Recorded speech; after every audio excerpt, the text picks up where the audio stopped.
5, 4, 3, 2, 1.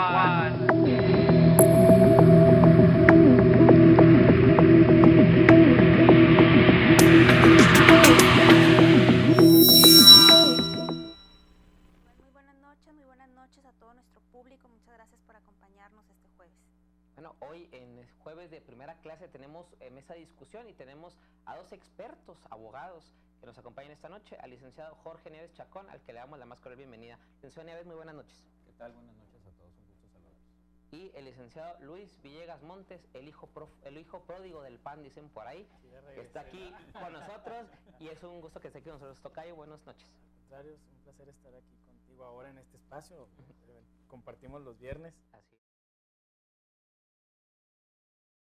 Luis Santoyo felicita al programa por ser tan versátil y desea preguntarle a los invitados si las candidaturas independientes serían financiadas por las autoridades electorales vía nuestros impuestos. Ese es un buen tema. Cuando hablamos de las candidaturas independientes, una de las reflexiones que yo siempre hago es, se oyen bonitas en el papel, pero es bastante complicado. En un régimen como el nuestro, en donde el financiamiento público prevalece sobre el financiamiento privado, y es una de las reglas, uno de los fundamentos del sistema electoral, que el financiamiento público prevalezca sobre el privado, ¿cuál sería la razón para que si tú eres candidato independiente, a ti no te financie el gobierno? Y a un partido sí. Y a un partido sí. O sea, ¿estás de acuerdo o no? Entonces, te da un montón de problemas de equidad, la representación ante los organismos. Generalmente los candidatos son electos meses después de que empiece el proceso. ¿Qué pasa cuando tomas decisiones que son contrarias a un partido? Pues el partido tiene una representación, se defiende. Pero ¿qué pasa cuando empieza el proceso? Se toman decisiones que te van a afectar a ti como candidato, pero tú todavía ni siquiera eres candidato. Eres candidato allá por abril y el proceso empezó en enero. ¿Cómo te quejas? O sea, no, Sí, claro. no, es terrible. O sea, Es de veras que complicado. funcione es otra cosa. A ver, pero yo soy idealista, la verdad. Yo me declaro idealista y yo pienso que sí es el camino. Con todas esas desventajas va a surgir ese líder que fue bloqueado precisamente por su partido o por los partidos. Por los partidos. Suponiendo un caso, Monreal pudiera haber sido candidato independiente Claro. y ganar en Zacatecas.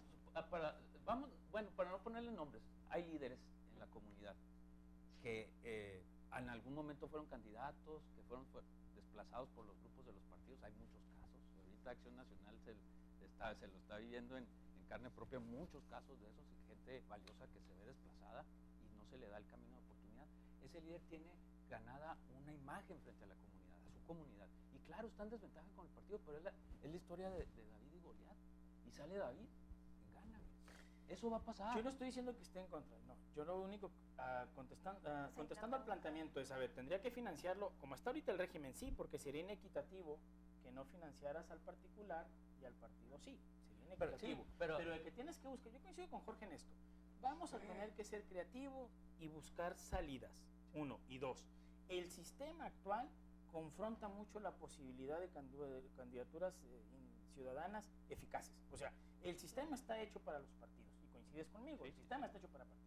De que vamos a tener que evolucionar, definitivamente vamos a tener que evolucionar, y que eventualmente las candidaturas ciudadanas deben estar en situación de equidad para que permitan a esos líderes sociales salir, también es cierto. Sí, claro. Pero mi planteamiento es, ahorita se ve difícil. Porque además el financiamiento, está bastante en chino.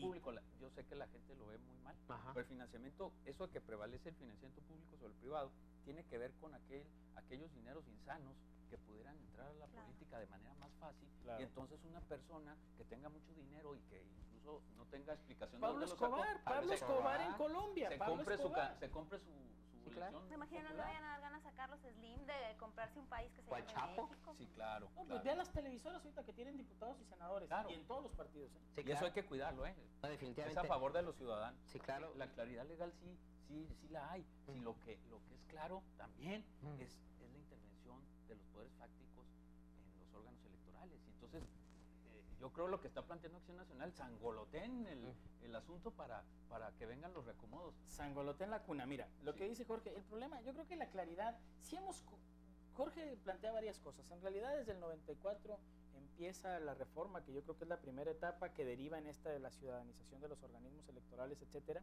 Pero lo cierto es que hemos ido construyendo el derecho electoral en los últimos 20 años en nuestro país. En realidad, cuando digo hemos ido construyéndolo, me refiero a ciudadanos, partidos, instituciones, candidatos, etcétera. Creo que hay muy claro el derecho electoral, pero mi gran debate como abogado electoral que me ha tocado litigar en casi toda la República es, sigue habiendo una intervención. ¿De quién?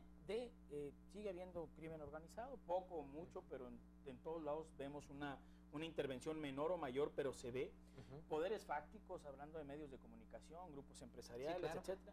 Y gobierno principalmente, o gobiernos, ¿no? Generalizando. Sí, y se ¿no? habla de gobernadores inmiscuidos porque la mayoría de los gobernadores son del PRI, pero si Sí, volteas hay a- del PAN y del si volteas a PRD. Baja California, el presidente de la asamblea de la elección pasada, pues era un panista distinguido. Exacto, entonces Ujú. por eso te digo, pero entonces sigue habiendo una intervención de los poderes fácticos. ¿Dónde no ha sido eficaz?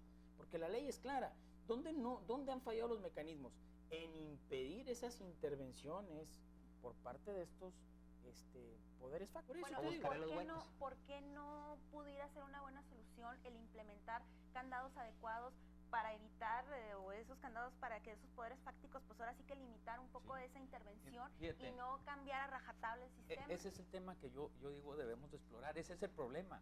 Y el Partido Acción Nacional, bueno, plantea una solución, un instituto nacional.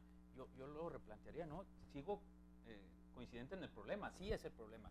Yo plantearía, bueno, vamos a dar más autonomía. A ver, al vuelo. Una bolsa de ciudadanos que se registren para ser consejeros. Académicos, Sí, intelectuales. toman curso y finalmente, aleatoriamente se les designa. No le deben. Más que no sea como los del Melate, porque es que salieron tramposos. No le deben el puesto a una fracción del Congreso, no están propuestos por un partido, es aleatorio. Entonces, ¿a quién le deben el puesto? A su esfuerzo de haberse registrado y pasar una serie de cursos. Ok. Pero en Pero, esa a ver, medida, el gran problema, a ver, vamos, pero tienes que ponerle nombres y apellidos. Yo no voy a hacer esa grosería, pero tienes que hablar de casos concretos. A ver, vamos a hablar de Chihuahua. ¿Existen mecanismos que en el papel te garanticen que los magistrados del Supremo Tribunal de Justicia y los jueces cuenten con un cierto perfil? Sí. ¿Se satisface? ¿Al 100% no? En el caso de Lichitay, que fue un acontecimiento digno de debate público en Hijo, Chihuahua, sí. porque lo fue. ¿Existen en el papel mecanismos? Sí. ¿Funciona? No. Bueno, o sea, el gran asunto es que esos mecanismos, en teoría y en la ley y en el papel, existen. y ustedes los dos fueron diputados en aparentemente diferentes tendrían esferas. que funcionar. No funciona. No existe. O sea, no No existe el funciona. mecanismo perfecto. ¿Qué va a pasar? Con el mismo argumento que dice Luis, ¿qué va a pasar con el Instituto Nacional? ¿Van a existir los mecanismos para que garanticen la autonomía? En el papel, sí van a existir. ¿Y van a funcionar? No van a funcionar. Y lo van a atorar. Tiene Y entonces razón. lo vamos